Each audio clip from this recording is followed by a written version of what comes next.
resultado, o Flamengo precisa apenas de um empate na próxima semana lá no Beira-Rio para avançar às quartas de final. Mas antes disso, ainda tem um outro duelo contra o Inter, dessa vez pelo Campeonato Brasileiro, no próximo domingo. É bem estranho, né? A gente enfrentar o mesmo time em 3 vezes seguidas, assim, diretamente, mas eu acho que isso também ajuda, que a gente consegue estudar um pouco mais do adversário também, e jogando agora 2 jogos em casa, eu acho que isso vai favorecer a gente também, e se Deus quiser, ser com a classificação na quarta-feira. Quem acompanhou de perto a partida foi Carlo Ancelotti, técnico da seleção brasileira. E, claro, de olho em alguns atletas, já pensando na próxima convocação. Claro que a gente fica feliz por ele estar aí olhando alguns jogadores, mas enfim, a gente tenta fazer o nosso melhor pelo Flamengo. Eu acho que muito se passa sobre as convocações, até do próprio Léo e de outros jogadores que venham a ser convocados, se passa muito pelo trabalho que a gente faz dentro do Flamengo. Torcedor, imagino que tenha se sentido satisfeito, né? Pelo menos representado em campo. Foi isso mesmo? 1-0. Quem é que fica satisfeito com uma derrota? Não interessa. Calma. Calma que agora eu tô falando. Ô, Jesus. Qualquer empate. Jesus. Roger Machado, qualquer, é do Flamengo. O jogo começa 0-0, é do Flamengo. Se for 1-1, 2-2, o Inter vai ter que jogar um futebol que ele não jogou. Sabe por quê? O Flamengo fez um primeiro tempo perfeito. Concordo com o Felipe Luiz. Agora, a segunda etapa, o Flamengo cansou, ficou um pouco mais disperso, achou que poderia controlar o jogo. E o Inter não tinha outra alternativa, precisava ir para cima. Passou o primeiro inteiro com medo de tomar um gol do Flamengo. E ficar complicado para o jogo de volta. Só que os 2 jogos contam. Então o Inter vai ter que jogar muito mais, ser mais efetivo no ataque, criar chances que realmente tirem o Rossi do conforto e a defesa toda para poder vencer esse jogo. E não é simples, gente. Então eu não vejo essa comemoração toda. 1-0 é um resultado curto. Será? Com um time como o Flamengo, que estava sem Arrascaeta e que volta, teoricamente, para o próximo jogo? E aí, Cicinho? Aí, Meu Deus do céu, é isso que eu tô pensando aqui. assim, eu vejo de outra maneira, Renato, porque, igual eu falei ontem no programa, se tem Que uma bom, equipe, hein? se tem uma equipe que pode enfrentar o Flamengo, é o Inter, pelos jogadores que tem. O Flamengo, o Inter tem um grande meio-campo, o Inter tem um dos camisa 10 aí que realmente brilha em momentos decisivos e vai jogar em casa. É um jogo que nós sabíamos que não ia ser decidido na primeira partida. Às vezes a gente dá até um placar mais elástico para uma outra equipe, mas não é dessa maneira, porque nós estamos falando de 2 equipes com tradição. Então, o torcedor do Internacional, a torcedora do Internacional, precisa ter esperança. Por quê? A esperança é a última que morre.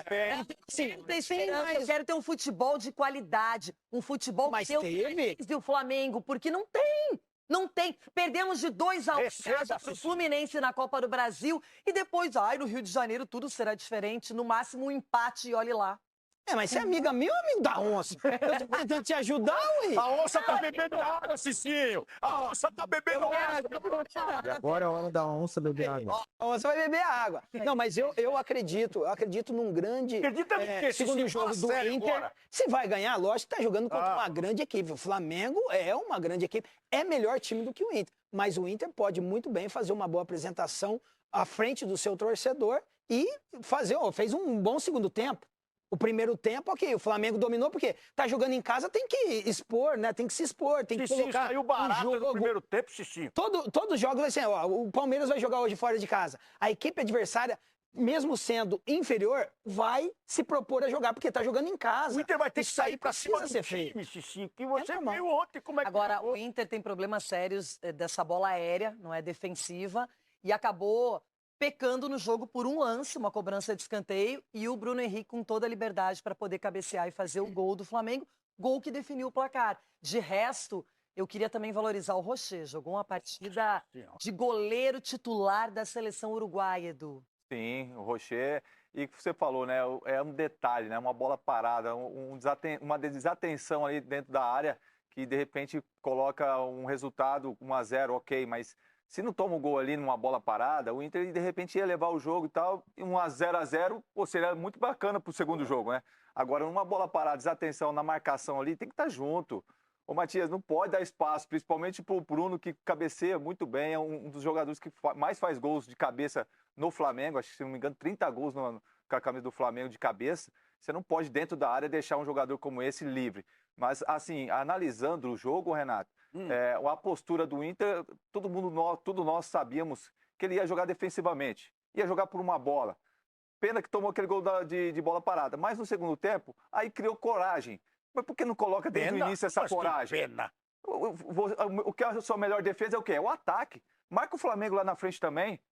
Tira o Flamengo da zona de conforto. Vai marcar o Flamengo lá na frente, vai dar uns 8. Vai. Porra, tira o Flamengo da zona de conforto. Ninguém tá concordando com ninguém aqui, tá? Mas porque senão diferente assim, no programa. vai jogar de uma maneira confortável e aí uma bola igual uma bola parada, um chute de fora da área igual do Luiz Araújo, você toma o gol. O gol do Flamengo foi aos 27 do primeiro tempo. O Inter só se defendia e toma o gol, não teve aquela reação imediata de partir para a ajustar as coisas, voltar para o segundo tempo e ver qual é.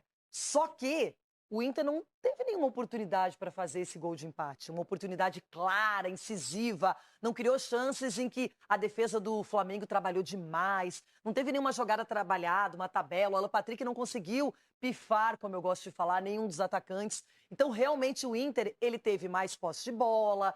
Ele controlou mais o meio-campo no segundo tempo, ele se apresentou um pouquinho mais, só que foi insuficiente. E se jogar dessa maneira no Beira-Rio, porque assim, não é só fazer gol no Flamengo, que já é uma tarefa terrível, é não tomar gol do Flamengo, Rona. É isso, que eu tô até estranhando meus amiguinhos, querendo amenizar o que foi ontem. Eu achei bonito isso, esse esforço de vocês, querendo relembrar. Isso, irmão. Eu só quero lembrar vocês Seu dois cavalo. que o jogo, 2 tempos. Sim. Então você tem que fazer análise nos 2 tempos do jogo. E nós O fizemos primeiro tempo do Flamengo foi um time que amassou realmente o Internacional. Só que o Internacional teve o quê? Aí eu vou na linha do Roger que ele falou. Tivemos a hombridade de fazer a marcação, de tentar surpreender um time que realmente Eu em não casa achei que foi um amasso, joga amasso muito... seria se fizesse 2, 3. Aí eu diria, nossa, foi Não, não fez taca, porque taca, o Rocher taca, mas fez. isso, Não nem fez. é. O Rocher pode ir para a seleção brasileira? Ah, não pode, ele não é brasileiro. É assim. Então tá bom. Deixa eu falar só uma coisa para vocês. De falar que o Ancelotti olhou e falou assim, eu quero esse goleiro aí do Inter. Falou, não, esse é do Uruguai. Ó, aí, tá vendo? É. Isso aí na seleção, que ele pega a bola do jogo. Ontem era pra ter saído ali com um prejuízo de uns 2, 3, Cicinho. Goleiro que passa Rocher pelo Inter uns 2 vai ou pra 3. Que isso, irmão? Pô, aquela que ele pega de mão trocada, aquela que ele pega a cabeçada no canto e depois no final a bola com o pé. Então, a verdade é uma só. A Renata tá certa aqui. O Roger tem que abrir o olho, meu filho. Ah, lógico. Você tem que, em casa, agora mostrar algo mais. O algo mais qual é que é? O time compactado e jogando em cima forte do Flamengo. Porque o resultado, o Flamengo já tem, é o que você falou. O resultado do Flamengo já tem, 0-0.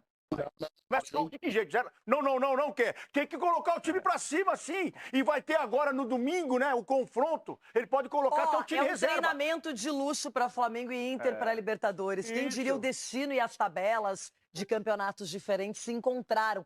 Porque no Beira-Rio, o Flamengo vai enfrentar o Inter. E aí eu já acho até que, de repente, quer experimentar alguma coisa, dar oportunidade. Outra coisa... Você tem 2 jogadores de nível internacional, como o Valência e o Borré. Os dois. Tem que sair jogando no domingo. Tem que mostrar que fazem jus ao salário que recebem, a condição que eles vieram, a aposta e crença que o Inter teve que esses 2 jogadores poderiam ganhar títulos expressivos. Então agora é a hora. Porque domingo é importante também. Brasileirão tá complicado, hein, Roger? Trabalhar forte, descansar os caras. Descansar que cara. E o Flamengo é o líder da competição, Flamengo, né? O líder da competição do Flamengo. Outra coisa também que eu queria falar, Renata, a arbitragem. Ontem eu gostei da arbitragem. Não dava qualquer faltinha, não. Os caras caíam, colocavam a mão no rosto, segue o jogo. Só 2 cartões amarelos. Entendeu? Não tem essa aí. Eu acho que a arbitragem é isso aí mesmo. Dario Deixa Herrera, o árbitro. Deixa rodar, não fica parando. Os árbitros brasileiros nossos que ficam parando toda hora. O cara coloca a mão no rosto, sai, pô, vai lá ver o VAR. Isso é um jogo limpo também das duas partes. Eu acho que quando os jogadores colaboram, então, a arbitragem também cresce de produção, atrapalha menos, não é? Porque você vê uma hora lá que teve uma confusão, o Alan Patrick e o Alexandro, ficou na frente da bola e tal. Se fosse pro jogo brasileiro, amarelo. Não, foi lá, conversou, deu uma dura nos caras, conversaram. Foi, então o juiz impôs uma situação que os jogadores entenderam. Pô, peraí, esse árbitro aqui não vai apitar qualquer coisa. Brincadeira, não vai nada. Boa. Ainda bem. Usar a Cici, frase do Crespo, né? Cici, o que Não, foi? usar a Você frase quer do tentar Crespo. recuperar o que já foi Crespo perdido, lançou, né? meu? Ainda bem que eu não enfrento o Flamengo todos os dias, né? Graças a Deus, não Olha, todos é os dias mesmo, vamos hein? jogar com o Flamengo no Maracanã. O que é que ele falou? Graças a Deus, não todos os dias vamos jogar com o Flamengo no Maracanã. Ó, Então. Falou uma mentira. Não, graças a Deus não Falou vamos. uma mentira. Essa é a esperando ano que vem. Essa é a esperança pro Inter, ó. Graças a Deus não jogamos todos os dias com o Flamengo no Maracanã. Então, 2 jogos no Beira-Rio, menina Renata. Oi, menina Renata. Quem sabe depois do domingo fique mais animada ou completamente desanimada, não sei. Agora você falou. Bola na rede é o que decide. Muitas vezes um time domina e perde o jogo. Num contra-ataque, num escanteio, numa bola parada e tal. Então, o domínio que o Flamengo teve... O Felipe Luiz lembrou na coletiva, ele falou Cruzeiro e Santos. Verdade. O domínio que o Flamengo teve no primeiro tempo realmente foi amplo. Foi amplo. Só que ele só redundou em um gol. E talvez esse um gol não seja o retrato fiel do que foi o domínio do Flamengo no primeiro tempo. Mas no segundo tempo foi um jogo aí sim, de igual para igual. O Flamengo também não conseguiu gerar tantas situações, me pareceu que... e aí tenho que dar méritos para o Roger, que no intervalo reorganizou o time, mudou a cabeça do time, mudou a postura do time, acima de tudo, a postura do time em campo, né? O Inter saiu lá de trás. Claro que isso passa também pela questão física do Flamengo, que é um time muito intenso, que procura jogar marcando alto o tempo inteiro, e é difícil manter os 90 minutos. Talvez tenha sido até já desde o início uma ideia do Roger, peraí, no primeiro tempo a gente segura um pouco mais, no segundo a gente tenta jogar. O fato é que, no final das contas, embora o Flamengo, a gente olhando para o jogo, tenha sido um time que, por mais tempo, teve mais controle do jogo, e no primeiro tempo criou muitas situações de gol, no segundo tempo ele não conseguiu mais ter esse predomínio. Vai com uma vantagem para o Beira-Rio, é uma vantagem importante, porque o Flamengo é um time que defensivamente sofre muito pouco.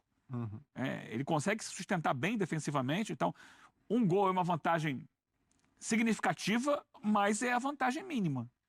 Você sabe que eu disse agora há pouco que é muito difícil o Flamengo perder um jogo por mais de um gol, por 2 gols ou mais. Eu falei isso sem saber uma informação que me passaram agora aqui no ponto. Que o Flamengo, nesta temporada, só perdeu um jogo por mais de 2 gols. Por 2 gols ou mais, na verdade. Foi pro Bayern de Munique. 4-2. Né? Só esse. Temporada em 2025, só esse, Breles. E ali... Não é fácil, né? O Flamengo também encerrou uma sequência de jogos do Inter em Libertadores em que ele sempre fazia um gol. Se não me engano, eram 18 jogos do Inter em Libertadores. Sempre marcando. Sempre fazendo pelo menos um gol. Ontem ele não fez nenhum. É impossível o Internacional ganhar por 2 gols, por 3 gols e ter a classificação direta? Não é, mas é difícil porque dificilmente o Flamengo deixa de fazer gol e leva tantos gols. É uma missão difícil, mas não impossível para o Inter. Você concorda? Concordo, Abel. E até essa informação que o Jailson trouxe para a gente também do clima, né, do ambiente no estádio, no pós-jogo, é normal, porque o torcedor sempre espera sair com um bom placar, já resolver ali em casa, não levar essa atenção para o jogo da volta, até por ser Flamengo, a exigência que se tem. Mas se a gente analisar friamente, de fato, a vantagem do Flamengo é bastante considerável. Levantou a mão, Jair. É prioridade. Só para ajudar aí na resenha de vocês, eu falei em relação à torcida, uma parte, inclusive, isso está gerando uma discussão interna entre alguns torcedores do Flamengo, né? A rede social, a gente acaba vendo algumas postagens e alguns torcedores reclamando, inclusive, da postura de outros torcedores. Porque o que aconteceu também é que com 38 minutos do primeiro tempo, o Emerson Royal foi vaiado. O Emerson Royal, toda vez que ele dominava a bola, depois de uma sucessão de erros, ele foi vaiado por uma parte da torcida. E até conversei com um amigo meu que estava em outro setor do Maracanã, ele falou, daqui eu não estou ouvindo nada, daqui eu não estou escutando nada, é só desse setor aí. E a gente estava ali embaixo da tribuna, da parte da imprensa, e uma boa parte da torcida dali, daquele setor, começou a vaiar o Emerson Royal. Tanto que o Royal, na minha opinião, tá? Eu não tenho informação de nada do Felipe Luiz internamente, mas a minha opinião ali, visivelmente, estava ali com o Dotto ali do meu lado, nosso editor-chefe do SC3 também, e eu virei para ele e falei assim, ó, o Felipe Luiz não vai tirar o Emerson Royal antes do primeiro tempo. Claramente estava Tava ali sentindo, não tinha condições de jogo. Mas o Felipe Luiz, na ideia de preservar o jogador que acabou de chegar no Flamengo, ele não tirou o jogador antes do intervalo, tira aos 45 ali, né, durante o intervalo, justamente para não ter nenhum contato com a torcida. Justamente para preservar esse jogador e dele não ser vaiado ao sair do campo para a entrada do Varela no intervalo. Mas só para mostrar para vocês, como o Breiner estava falando, em relação à diferença também da expectativa, né, de alguns torcedores, do que o próprio Felipe Luiz falou em relação a achar que vai golear todo e qualquer adversário por conta da campanha que teve fazendo no Campeonato Brasileiro, por conta dos investimentos, e também alguns torcedores que estão entendendo que isso é Libertadores, que isso é mata-mata, que isso é uma competição difícil, complicada, e que o Internacional era um adversário à altura. E só para devolver para vocês, que o próprio Felipe Luiz já falou, né, que ataque vence jogo e a defesa ganha campeonatos. O Jailson trouxe uma questão importante, né? Porque o Emerson Royal realmente não fez uma boa partida, mas desde o comecinho do jogo dava pra ver que fisicamente ele não tava bem. Ele levou uma pancada bem no início, né? O futebol do cara. Uma pancada no pé bem no Exatamente. E eu acho que isso já aí acaba tendo impacto no desempenho dele ao longo de toda a primeira etapa.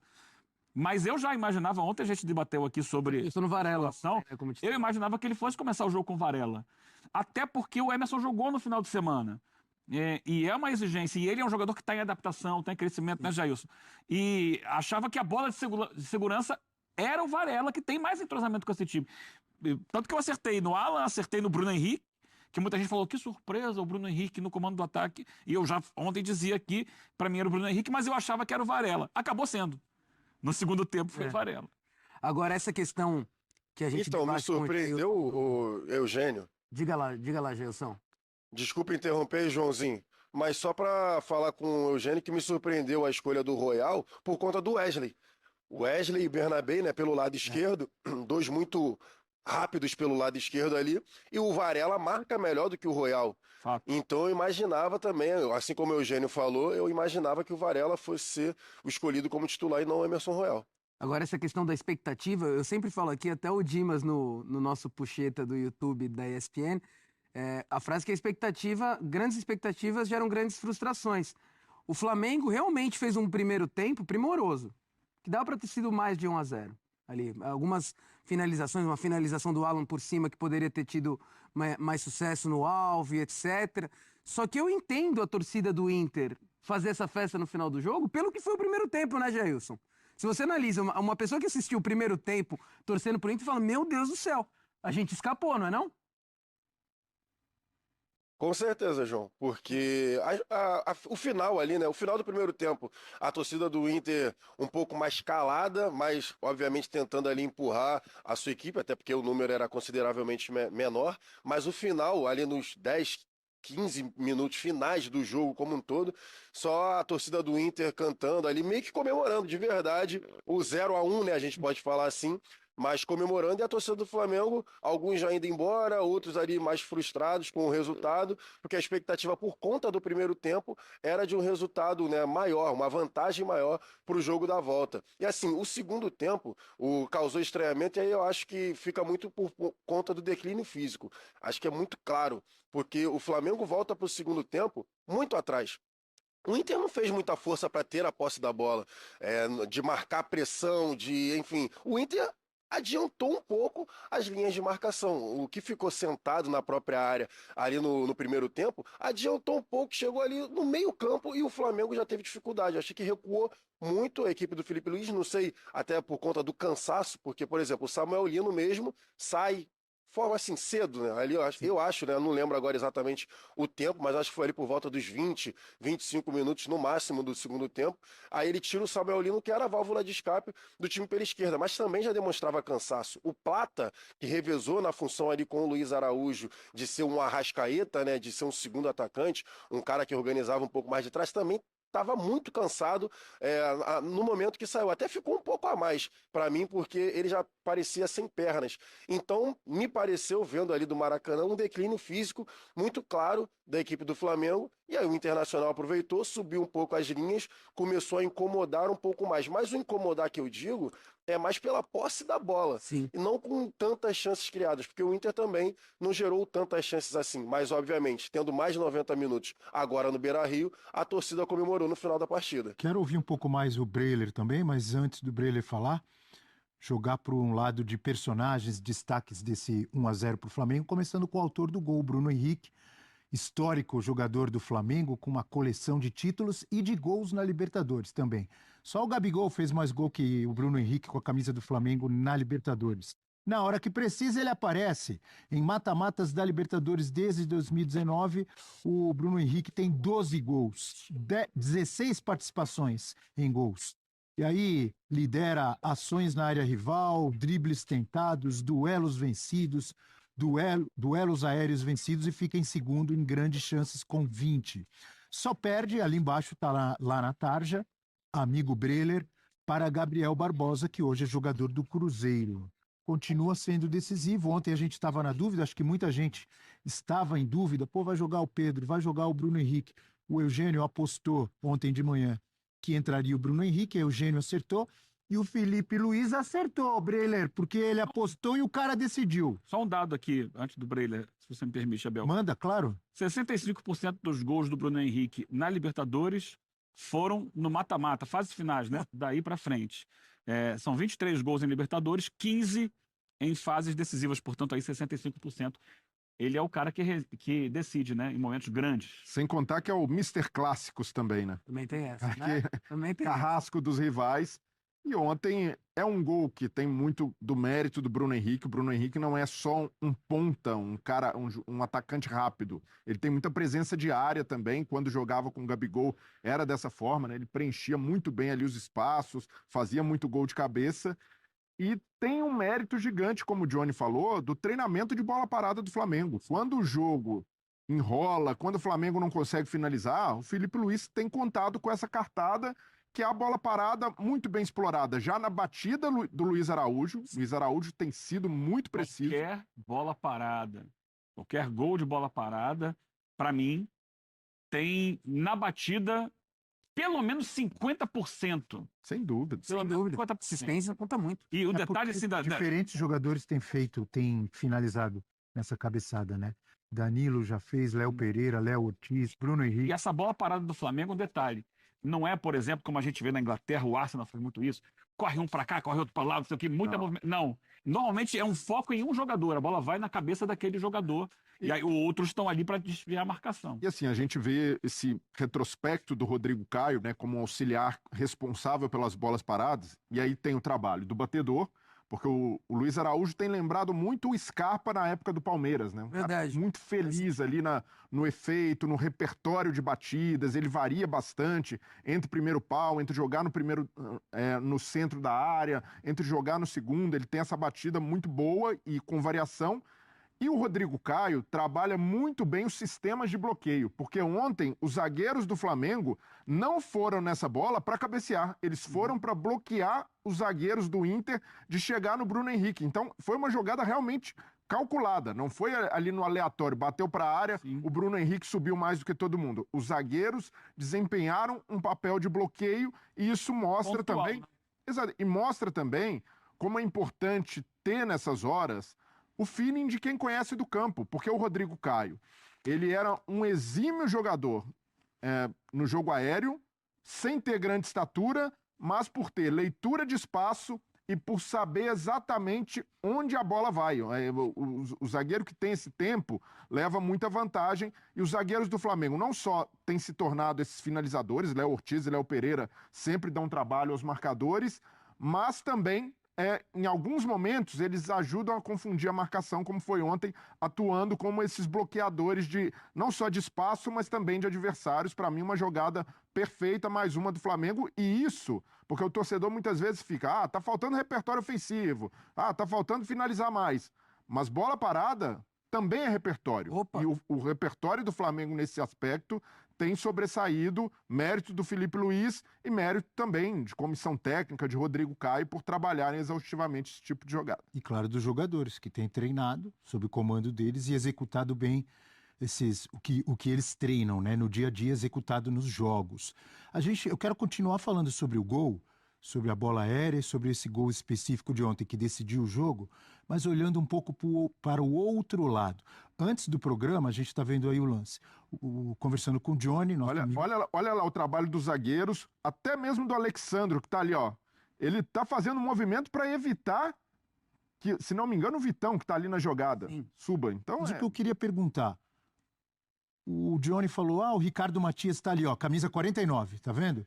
Ele sobra... Ele tá do lado, mas na frente do Bruno Henrique tem 3 jogadores do Internacional que parece que tá um marcando o outro. Não, reparem. Mas estão... Por que o Bruno Henrique sobe sozinho se tem 3 jogadores do Inter na frente dele? Abel, mas ali pra mim o trabalho do Alexandre é fundamental. Ele tá bloqueando. Ele bloqueia o Vitão. O Vitão era o cara que chegaria pra dividir essa bola no alto com o Bruno Henrique, porque na marcação de bola parada...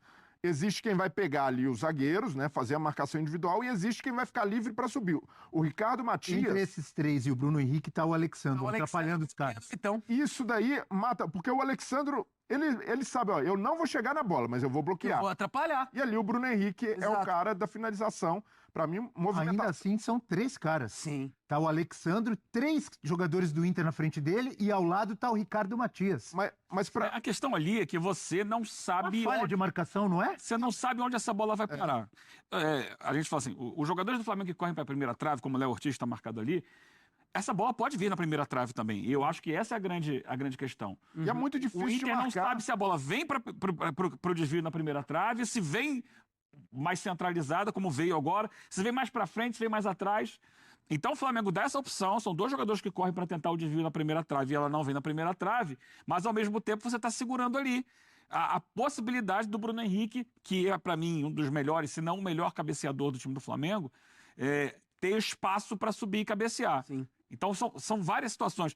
Não é nada, O que me repito... chama a atenção é 3 jogadores, ou praticamente 4 com o Ricardo Matias do Internacional, um ao lado do outro, e um jogador do Flamengo sobe livre para cabecear. Mas geralmente... Você não vê falha? Mas, geralmente, na bola parada, quem defende vai ter a vantagem numérica, porque você não vai colocar todo mundo dentro da sua área com risco de tomar contra-ataque.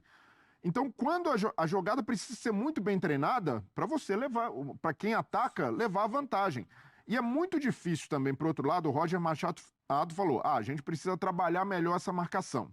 E óbvio, quando se sofre um gol de bola parada, sempre pode melhorar. Mas é muito complexo também marcar, porque o que você vai fazer nesse momento? Tá bom, os zagueiros do Flamengo vão bloquear.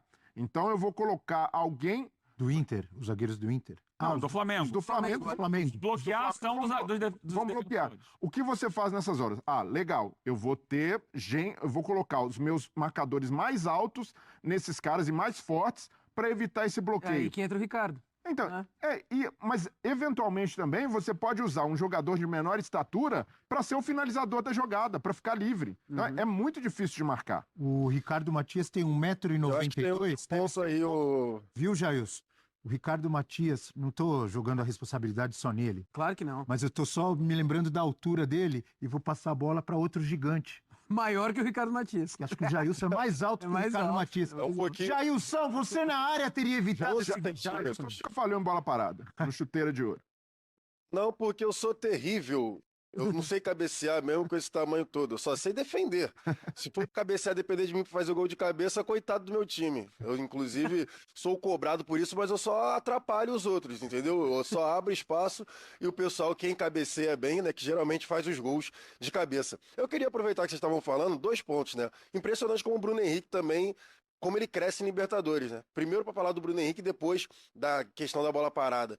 Porque o Bruno Henrique também não vinha bem. Ele não vinha jogando bem, nem como centroavante e nem como ponta esquerda.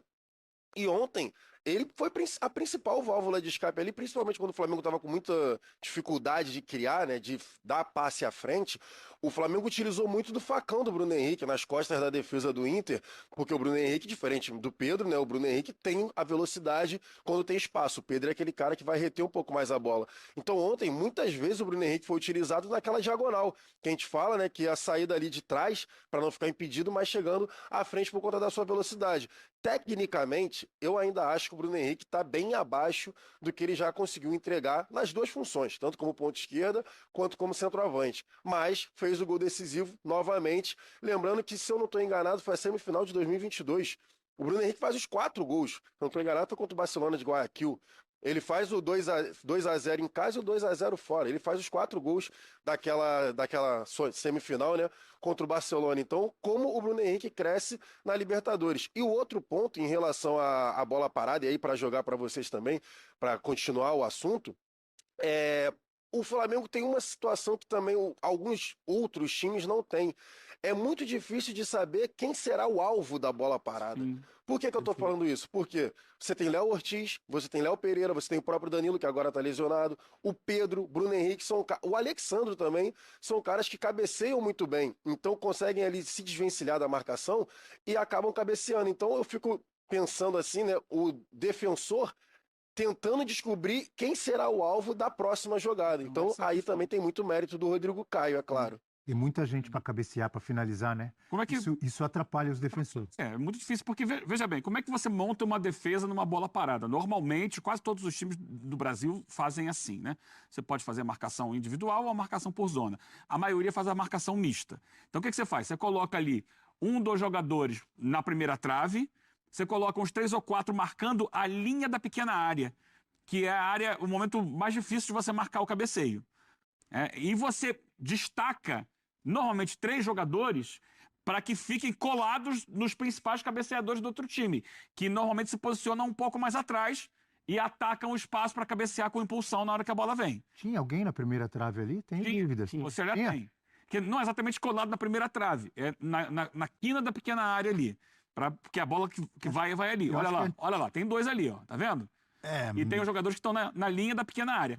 A bola vem um pouco mais atrás. Na hora do... não tem ninguém na primeira trave. Não, tem. Ali a primeira trave é na quina da pequena área. Ele sai... Tem 2 jogadores. Como a bola já vem, e essa bola vem um pouco mais atrás. Ela vem na curva. Olha lá como tá o vento. Parece que é o Wesley ali na primeira. O Wesley. Essa bola ela vem na curva, saindo daquela zona que é a linha da pequena área onde fica a maior parte da defesa. Não sei hoje em dia, mas antigamente ficava mesmo no escanteio, colado. O cara colado na primeira trave mesmo. Ali não tinha. Não tinha colado na primeira trave, por quê? É um canhoto que está batendo o escanteio daquele lado lá. Quando o canhoto bate pela esquerda, essa bola vem aberta, não vem fechada. Se fosse um destro, aí tinha que ter alguém ali para impedir que a bola entrasse por baixo numa tentativa de gol olímpico. Entendeu? Então, você marca o quê? Mais aberto, porque sabe que essa bola vem mais aberta. Só que no caso dessa, veio mais aberta ainda. Porque ela vem com efeito, ela vem saindo e pega o Bruno Henrique quase na marca do pênalti. Exatamente. Bem mais atrás. E ali é mais difícil para o zagueiro que está fazendo a marcação por zona chegar, ainda mais quando tinha ali, no caso, o bloqueio feito pelo Alexandro. A gente está falando do Flamengo, realmente tem chamado a atenção o Flamengo fazendo muitos gols dessa forma e com jogadores diferentes, como destacou o Jailson, mas na verdade a gente vê em todas as rodadas times diferentes, e não só no Brasil, no mundo inteiro, muitos gols de bola aérea em todos os campeonatos, inclusive na Copa do Mundo. Muito mérito dos atacantes, mas sempre tem que olhar também as falhas de marcação. Os gols de bola aérea decidem jogos em campeonatos no mundo inteiro. O Inter toma muito gol de bola parada. Mas assim, uma bola aérea bem... O Flamengo teve uma época que estava levando muito também. Boa cobrança é difícil de marcar. É muito difícil de marcar. Na Europa, especialmente na Inglaterra, os técnicos de bola parada hoje estão muito valorizados. No Arsenal. O Arsenal é um excelente exemplo. Só o Arsenal, né? Eu acho que começa mais no Brentford, que é um clube que... Decide muito jogo, né, Eugênio? Decide muito jogo. Campeonato. E já tem técnico que era técnico de bola parada virando técnico do time já. Começando a... Sabia, sério?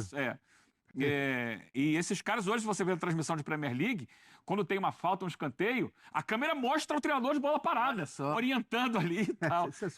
Os caras estão muito valorizados no mercado. Diga, Johnny. O Jailson chamou. O Jailson chamou? Fala, Jailson.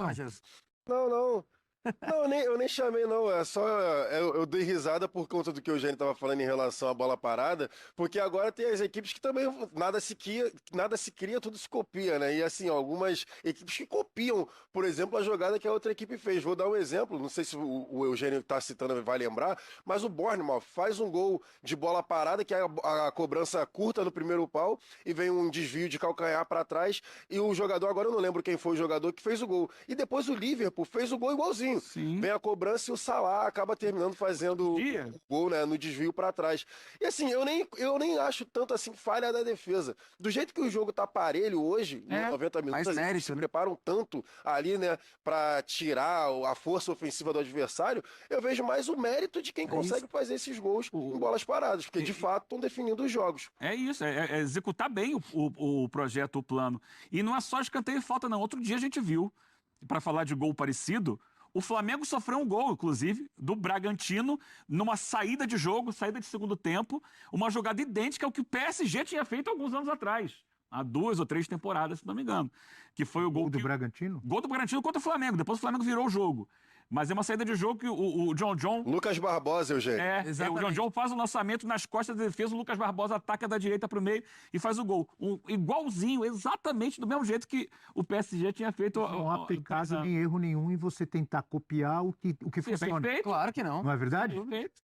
Diga, Johnny. Agora, saindo um pouco da questão da bola parada e até aproveitando também a presença do Jailson, que estava ontem no Maracanã, ontem a gente não teve o Arrascaeta em campo. Né? E, obviamente, qualquer time vai sentir a ausência do Arrascaeta. Mas falando de personagens, falando bastante do Bruno Henrique, eu queria citar um pouco o Jorginho, que eu acho que ontem foi um grande destaque do Flamengo. Para mim, foi o Jorginho Prime, que a gente está acostumado de nível Europa. Até separei alguns números aqui. Ele teve 5 interceptações, 61 passes certos de 68 passes tentados, 87 ações com a bola, 8 ações defensivas e 1 drible. É esse Jorginho que a gente espera. Obviamente, ele não tem as mesmas características que o Arrascaeta, é outra posição e etc. Mas tendo um cara com essa qualidade no meio-campo, faz muita diferença. Mas o Jorginho no Flamengo, desde o Mundial, tem jogado bem. Tem jogado bem. Um cara que encaixou muito bem no time. Pelo tamanho do jogo de ontem, etc., você precisa de um cara desse no nível máximo que ele tem, né? Exato. E só também não criar a expectativa desmedida de, não, temos o Jorginho, não precisamos do Arrascaeta. Características totalmente diferentes, até pelo posicionamento. Vamos botar o Jorginho de 10, hein, Breno? Calma. Exato. Pois é, daqui a pouco... Não dá. Vai ter isso. E o Flamengo tem alguns camisas 10 em setores diferentes. Na zaga tem o Léo Ortiz, entre os volantes tem o Jorginho com essa qualidade, o Arrascaeta no meio. São caras que tratam muito bem a bola, mas, obviamente, se esperar do Jorginho... o Jorginho vai ser o maior garçom do time. Criador, né? Não vai ser. Até não só pela posição que ele joga, mas pelo estilo. O estilo do Jorginho é de controlar, de... Porque nos números você vê, ele teve muita ação defensiva, né? Desarmando também. Não é a questão de criar apenas. Mas é um cara polivalente ali, né? No setor do meio, né? Total, Johnny. Mas até aqui eu vejo que o Jorginho é um reforço de quem o rubro-negro não pode reclamar. Tem entregado tudo que se esperava dele. Claro, o melhor deles. Desde o Mundial, chegaram muito regular, poucos erros, cara que o Flamengo em alguns momentos até flerta muito com isso. Tem muita qualidade, mas ainda acaba errando em desproporção com o talento, a concentração de talento que tem. Mas no caso do Jorginho, é um cara sempre em alto nível. Os antigos caiu como uma luva. É isso aí. Os outros estão ali ainda. Mas me chamou a atenção. E tal. O Samuel Lino é muito usado. Me chamou a atenção o Samuel Lino no primeiro tempo. Ele deu uma canseira ali no lado direito da defesa. Já tá virando habitual essa coisa. No primeiro tempo. Virou um jogador importantíssimo no Flamengo. Mas eu acho que, como o Jorginho, ninguém. Em termos de encaixe no time. De chegar, jogar, abrir daqui a camisa. Parecia no primeiro jogo que já era titular há muito tempo. E no Inter, algum destaque individual? Destaque individual. Mas ontem não foi um... A gente está falando muito a gente está falando de personagens do Flamengo. E do Internacional, Rocher? Não, mas Rocher foi bem, pô. Mas para mim tem um cara no Inter que ajudou a mudar muito da dinâmica do meio-campo, o Alan Rodrigues. Não jogou... Nossa, o Alan Rodrigues colocou o jogo no bolso. Não, mas em termos de posicionamento e dinâmica, até para fazer o arraste, né, da defesa pro ataque, ele... Fazer o quê? O arraste. Aquele jogador que... É que eu entendi arraste. Fazer o arraste. Falei, o que é arraste? A dança? Arraste? É arraste. Ele faz isso muito bem. Foi o terceiro jogo dele, Breiler. Olha só. Fala, Jailson. Se eu não estou enganado, é só o terceiro jogo do Alan Rodrigues pelo Inter, e ele já, para mim também, eu concordo contigo, ele já mudou completamente. Para mim, a dinâmica desse meio-campo do Internacional ontem, muitas vezes, além de ser o cara que defendia muito bem, ele era o cara que conseguia levar o Inter com um pouco mais de tranquilidade à frente, carregava a bola, dava opção de passe, não ficava só atrás. Então, assim, para mim, a mudança ali, né, que tinha o Bruno Henrique e o Fernando, além de rejuvenescer o setor com o Thiago Maia e o Alan Rodrigues, para mim mudou completamente até as coberturas. O Alan Rodrigues, além dele conseguir cobrir melhor as laterais, que era para mim um problema recorrente desse time do Internacional, ele está conseguindo também ter calma e tranquilidade em levar a bola à frente. Acho que também, eu tô contigo, concordo. O Alan Rodrigues, para mim, além, eu destacaria também o Matias. O Matias eu destacaria por ele ter conseguido em alguns momentos segurar um pouco mais a bola e trazer ali, fazer um pivô rapidamente, fazer ali levar o time do Internacional um pouco mais à frente. Mas eu tô contigo no Alan Rodrigues. Baita contratação do Inter. Achei que o Bernabé ajudou o Inter a melhorar no segundo tempo, a de repente, pelo menos chegar um pouco mais à A fase frente. dele não é boa, né, Abel? Do Bernabé. Ontem ele conseguiu mostrar um pouquinho do que a gente estava habituado em 2024. Acho que naquela segunda metade do segundo tempo ali, quando o Inter Foi mais agudo, se né? arriscou um pouco mais. Agora, eu não sei o que vocês acham. O Ricardo Matias, a bola chegava pouco para ele. E eu ainda fiquei pensando, comentei com meu filho que estava assistindo o jogo comigo, o Davi, falei, ó, tô achando que tá na hora do professor Roger tentar o Borré ou o Ener Valencia, porque a bola não vai chegar. O garoto, centroavante ali que fica mais enfiado, e de repente com o Borré tem mais mobilidade, com o Ener Valencia e tal. Aí ele demorou, mas colocou o Borré e o meu filho falou e acertou. Falou, papai, aposto que também pro Borré não vai chegar muito a bola. E acho que ele acertou, viu? Meu filho acertou. Destacar assim, para mim, claro que a gente está querendo falar do Inter, mas vou voltar a falar do Flamengo. O Ricardo Matias foi muito bem marcado. Então. Foi bem marcado e a bola não chegava para ele, né? É bom finalizador. Na maioria das vezes o Léo Pereira, né, que tem mais porte, fazendo o primeiro contato, e aí vinha o Léo Ortiz na sobra, e eles conseguiram fazer um trabalho muito bom de interromper ali, né, o momento, que era um momento de muita expectativa em torno do Ricardo Matias. E ele teve dificuldade, porque uma zaga de alto nível. Chegava pouco, E a bola chegava pouco, tempo, né? Quando chegava, ele era controlado. Perfeito. Sabe? Muito bem controlado. Mas, assim, eu também acho que a gente pode analisar que foi um jogo tímido do Alan Patrick, bem marcado também. Também. Né? Mas é um cara que a gente espera muito. É o camisa 10 ali, é o cara que pensa o jogo. Não sei se o Jailson vai concordar, mas o Bruno Tabata também, que é outro atleta que poderia municiar o Ricardo Matias, também não teve uma partida tão interessante. Você falou isso e o Jailson levantou a mão, mas teve um lance que me chamou a atenção. O Alan Patrick deu um chapéu no Jorginho. O Jorginho faz uma falta que dá pra ver na hora. Sim. Precisou nem do replay. Pra mim, eu olhei e falei, nossa, que falta. E o juizão, aquela coisa de Libertadores, que é legal de correr, mas às vezes eles exageram. No jogo do Peñarol. Cara, o Peñarol tem muito a ver. Na área. Peñarol tem muito a ver. As duas mãos nas costas dele, jogou ele no chão. O árbitro, que era o Klaus, mandou seguir. Não é nada. Então, isso tá errado. Também não foi nada. Primeiro que o Peñarol não tem nada... Isso não foi nada, eu discordo. Eu tô falando que é Libertadores. Arbitragem de Libertadores. Não vai dar a mão no peito. Não vai dar a mão no peito. Até vai dizer que é contato. Quero mandar um abraço pro Simon, que sempre nos assiste, Renata Ruel. Se quiser mandar mensagem aqui, Simon, porque é o seguinte, a arbitragem de Libertadores normalmente é diferente, deixa o jogo correr mais, beleza. Mas deixa o jogo correr mais não quer dizer ignorar a falta absurda. Sim. E ali o Jorginho levou um chapéu e segurou o Alan Patrick fazendo uma falta. Eu concordo. Fazendo uma falta. E o juizão segue o jogo. Aí não dá. Eles deixam seguir muita coisa. Diga, Jailson. O senhor não vem falar que o Peñarol não tem nada a ver com a sua. Vai, Jailson. Foi árbitro brasileiro. Não, que se tem uma coisa que o árbitro, né, hablou ontem foi siga lá pelota, né? Porque, é verdade.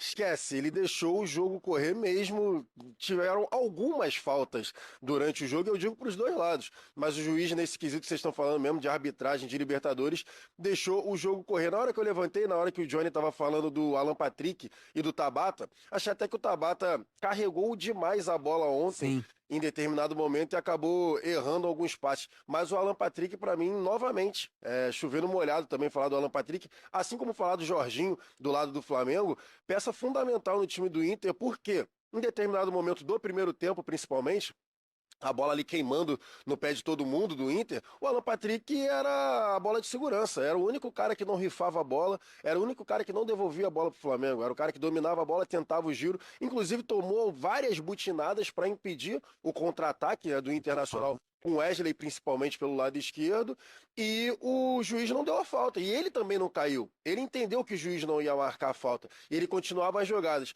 E também para falar com o Johnny em relação ao Bernabé, Johnny, eu acho que tem sobrenome, o Wesley, lado esquerdo. Sim. A subida de produção do Bernabé é a volta do seu companheiro, do Wesley, que foi o companheiro dele na temporada passada. Você fica com uma lateral esquerda muito potente ofensivamente falando, com Bernabé e Wesley, né?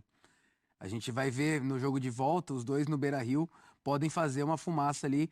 E o Flamengo, que normalmente marca bem os adversários, pode ter trabalho. É um ponto de atenção aí pro Felipe Luiz, a marcação do setor esquerdo do Flamengo com Bernabé e Wesley. Concordo com o Jailson. Sim, só a galera também modular um pouco, né, a cobrança, porque se a gente for olhar nesse estágio do futebol brasileiro, você cobrar uma regularidade de 90 minutos, mesmo de um time que tem um elenco como o do Flamengo, é muito cruel.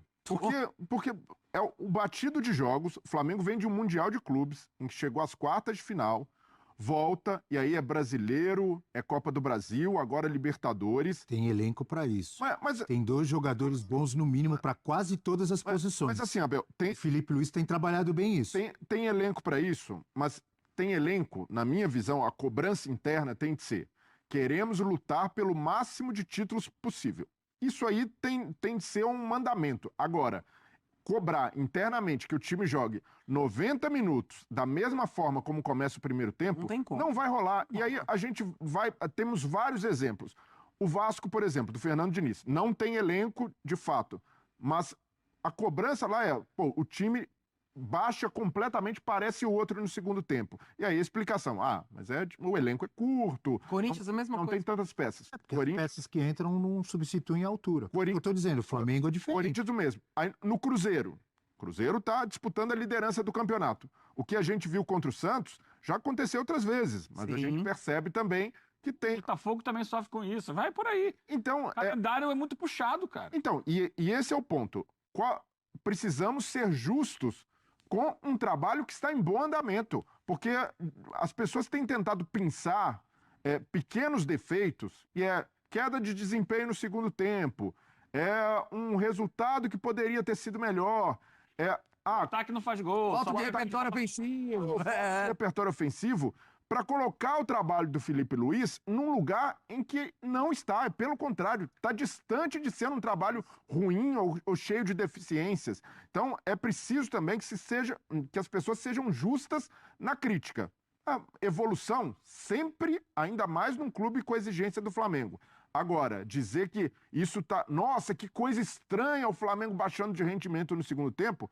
Primeiro, é a tônica do futebol brasileiro, com o calendário que a gente tem, de um time que vem desgastado pela batida de jogos e por ter participado do Mundial, que teve desfalques como o Pulgar, que pesa, até a saída do Gerson, um pilar e capitão do time, encaixe de novos jogadores, ainda entendendo a dinâmica. O Carrascal acabou de fazer estreia, então daqui a pouco o Felipe Luiz pode utilizá-lo mais, descansar mais o Arrascaeta, mas nesse estágio eu vejo que o trabalho tem entregado tudo o que se esperava, a exceção ali da queda na Copa do Brasil, que acontece, e pegou um adversário forte também, que dá até mais peso à Copa do Brasil do que o Flamengo. Os pênaltis. Mas eu vejo que o Flamengo tem entregado o que se espera, mesmo com o ótimo elenco.